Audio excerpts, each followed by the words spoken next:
Ich weiß, wir alle wollen die nervige Pandemie endlich hinter uns lassen und wir alle haben kein Ohr mehr für das Chaos in den Köpfen der Politiker, wenn sie versuchen, uns die neuesten Regeln zu erklären.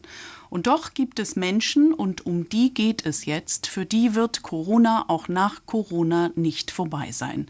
Sie leiden unter Long-Covid. Und zwar so schlimm, dass einige von ihnen einen weiten Weg und zusätzliche Kosten auf sich nehmen, um endlich wieder auf die Beine zu kommen. Tatjana Kudjumow hat sich angeschaut, wo sie nach Hilfe suchen. Eine unscheinbare Praxis in Mülheim an der Ruhr. Pilgerstätte für Long-Covid-Kranke aus der ganzen Welt. Dr. Beate Jäger ist die Heilsbringerin für Patienten, die anderswo längst aufgegeben wurden. Über 250 hat sie bereits mit ihrer speziellen Blutwäschetherapie behandelt. Tausende stehen auf der Warteliste. Im Prinzip sind wir furchtbar ausgebucht. Uns erreichen Patienten aus der ganzen Welt, von Kanada, USA, Norwegen, Schweden, England, Frankreich, Schweiz. Es gibt viel zu wenig solche Maschinen auf der Welt. Es müsste viel früher begonnen werden mit der Therapie. Neil Robinson ist extra aus England angereist. Hallo Neil, schön dich zu sehen. Was belastet dich denn im Moment am meisten? Ich habe diese Kurzatmigkeit und ein paar neurologische Symptome. Dieses Zittern, ja? Aber die Schmerzen sind weg. My pain is gone most. Der Schmerz ist weg. Der 52-Jährige war bereits 3-mal an Corona erkrankt. Mit jeder Infektion verschlechterte sich sein Zustand. Am Ende konnte er nicht mal mehr laufen. Ich bin auf meinen Händen und Knien gekrochen, nur um ins Badezimmer zu kommen. Ich konnte nicht atmen. Hab einfach nicht mehr funktioniert. Die Maschinen dienen der Blutwäsche, der sogenannten Apharese. 2 bis 3 Behandlungen reichen meist, um die Symptome zu lindern. Bei Covid geht es um das Spike-Protein, was wir entfernen wollen. Wir verwenden in diesem Apparat außerhalb des Körpers viel Heparin, blutverdünnend. Und Heparin bindet an das Spike-Protein. Und durch diesen Apparat kann man Spike-Proteine aus dem Blut entfernen. Und man kann überschüssige Blutgerinnsel, die bei der Krankheitsgeschichte von Covid eine Riesenrolle spielen, gleich mit entfernen. Die Geräte reinigen das Blut und pumpen es anschließend zurück in den Körper. Dadurch bekommen die Zellen wieder mehr Sauerstoff und der ganze Organismus wird besser durchblutet. Die Therapie ist auch für Neil ein Riesenerfolg. Ich kam im Rollstuhl und nach einer Behandlung bin ich rausmarschiert und habe sogar meinen Krückstock vergessen. Unglaublich. Absolut. Und das nach nur einer Behandlung. Dr. Jäger arbeitet zusammen mit dem Max-Planck-Institut und anderen Forschern an einer Studie zur Blutwäsche. In Eigeninitiative, ohne finanzielle Förderung. Es ist das Coronavirus, was, wie neue Forschungen zeigen, bis zu 271 Tage im Körper bleibt, sich vor dem Immunsystem des Körpers versteckt und entsprechende Organschäden beim Patienten verursacht, mit dem ganzen Vollbild von Lungenembolie, Schlaganfälle, Herzentzündung, Herzbeutelentzündung, Lähmung des Magen-Darm-Traktes, Nervenschädigung. Und diese Symptome können über bis zu 2 Jahre anhalten und die Patienten komplett von ihrem normalen Leben abhalten. Auch diese Frau führt seit 2 Jahren kein normales Leben mehr. Die 50-Jährige ist chronisch an Covid erkrankt. Als sie sich zu Beginn der Pandemie infiziert, ahnt sie nicht, dass Symptome wie Muskelschmerzen, Sehstörungen und Atemnot ihre ständigen Begleiter werden.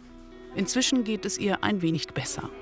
Ich bin jetzt dabei, wieder so langsam in meinen Alltag im Haus zu kommen, dass ich mir mal Sachen kochen kann, dass ich selber baden kann, dass ich ab und zu mal mit zum Einkaufen gehe. Und das war mir vorher alles nicht möglich. Ich fühle mich halt total aus dem Leben gerissen. Und das ist schwer. Ich bin ein bisschen an die Situation gewöhnt. Aber es gibt immer wieder Phasen, wo ich mehr Schmerzen und so Schübe habe. Und in Phasen, wo es mir besser geht, habe ich Hoffnung. Und dann, wenn ich so Schmerzschübe habe, dann denke ich, wie lange geht es noch? Die Methode wird europaweit selten angewandt. Deshalb ist auch der Brite Neil gekommen und geblieben. In Mülheim hat er mit anderen Leidensgenossen eine Wohngemeinschaft der verzweifelten Long-Covid-Patienten gegründet. Auch für den erkrankten Arzt Marek Fabrowski aus England war der Umzug die Rettung. Ich bin im November hergekommen. Damals hatte ich bereits meine Beerdigung geplant. Ich habe mich schrecklich gefühlt. Der Mann an der Passkontrolle fragte mich, ob er nicht lieber einen Rettungswagen rufen soll. Ich wollte es aber unbedingt nach Deutschland schaffen. Das ist meine letzte Chance. Ich bin froh, dass ich es geschafft habe. Du weißt nicht, was Covid ist, bis du es hast. Du verstehst es nicht, bis du es hast. Ich kann es nicht erklären. Es ist wie ein Schlag ins Gesicht. Wenn du es nicht durchlebt hast, hast du keine Vorstellung davon. Neil Robinson wollte anderen Patienten helfen und gründete eine Stiftung für Long-Covid-Kranke. Seinem Mitbewohner Marek konnte in England kein Arzt mehr helfen. Schließlich unterstellte man ihm sogar, er bilde sich seine Symptome nur ein. Wenn es nicht Leute wie dich gegeben hätte, wäre ich nicht hier. Ich würde immer noch in England sein, mich quälen. Ich danke dir dafür. Mittlerweile sind die beiden gute Freunde. Trotzdem bleibt die Sehnsucht nach der Heimat, nach einem besseren Leben ohne Corona.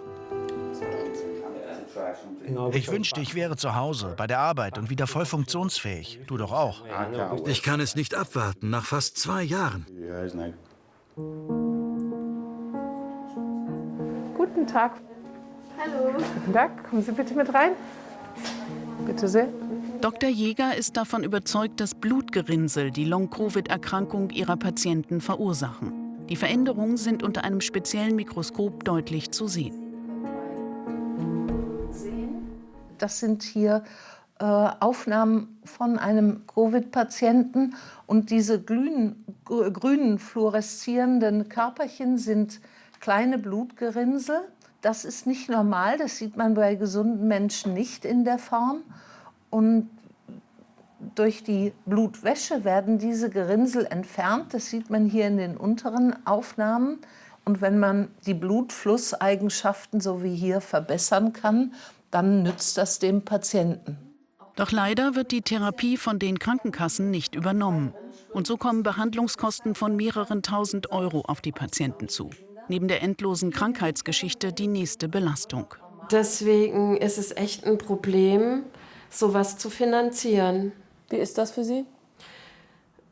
Ja, tragisch, weil ich halt gar nicht so viele finanzielle Mittel habe und ja, mir das halt anderswo absparen muss. Und gerade in der Situation, wenn man nicht weiß, wie es weitergeht und ich bin berufsunfähig und weiß nicht, was da jetzt auf mich zukommt. Für ihre Arbeit bekommt Beate Jäger aber nicht etwa Anerkennung aus der Ärzteschaft. Nein, mittlerweile wird sie sogar offen angefeindet. Ich habe Kollegen gehört, die gesagt haben, es sei unethisch, dass ich einfach Patienten behandeln würde. Ich habe auch einen Beitrag in der Zeitung gelesen von einem Psychiater, der geschrieben hat, es wäre alles psychosomatisch. Aber ich bin ein überzeugter Schulmediziner und ich würde schon sagen, dass eine Viruserkrankung, die Organinfarkte macht, keine psychische Erkrankung ist. Eine Frau allein auf weiter Flur.